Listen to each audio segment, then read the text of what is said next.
Most Reverend Isaac Dugu, the Bishop of Castinala Diocese, has shared his thoughts on the enforcement of anti-open grazing law in Benue State and the tension between herders and farmers.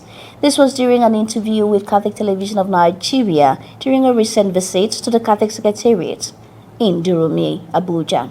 He then commended Governor Lia's administration and the cooperation of the security agencies in Benue State.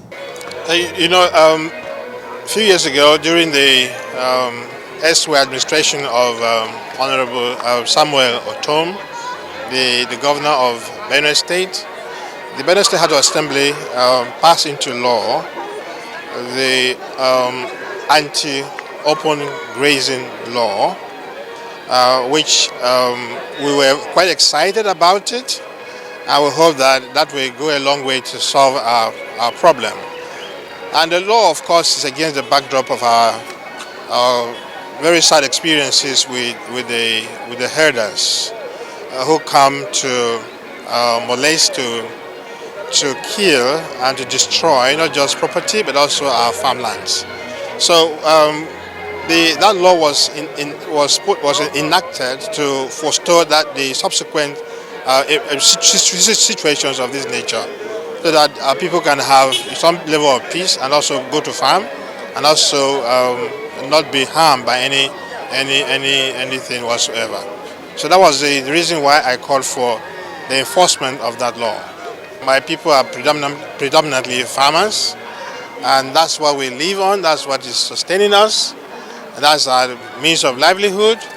And now that the rains are about to come, and we see on a daily basis the incursion of the herders, we are very apprehensive. We are very anxious about that. I wish that doesn't happen, because what we hear now is that the herders are not hiding their agenda. They say it in very clear terms that they are coming this time around not just to have their cows to graze, but they are coming to settle. And for them to settle, they have to dislodge the inhabitants. And that is dangerous for us.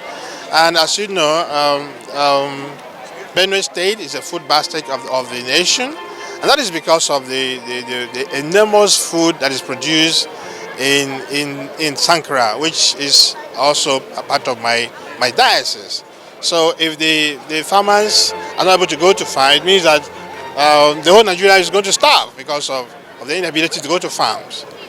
He finally shared his strategy in promoting spiritual growth in the diocese with increased catechesis and other projects aimed at achieving self-sustenance. My diocese, when I became bishop, I came out with 4 pillars, what we call the 4 pillars of the vision of the diocese. And among these 4 pillars, the very first one is the Word of God. And under this Word of God, we have catechesis and new evangelization. So that has been entrenched very strongly in the diocese. The entire Christ faithful of my diocese are heavily involved in this culture. And in every parish, every pastoral unit, we have a practice of catechesis, where we teach our people the faith and also how to live the faith, and also how to live the faith given their immediate cultural, political, social context.